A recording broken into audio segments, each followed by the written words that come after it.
Cik, mesej sekejap. Cik, nak apa? Super faham. Password wifi apa? Oh, password wifi. Dosa rasa bersalah. Oh, semua huruf besar ke huruf kecil? Dosa besar, rasa bersalah kecil. Kau ni main-main lah. Cik, sini cik. Cik, kenapa? Kawan saya ni ada buat masalah ke?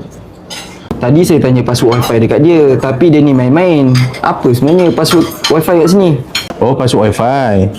Password wifi kat sini, cinta dunia takut mati.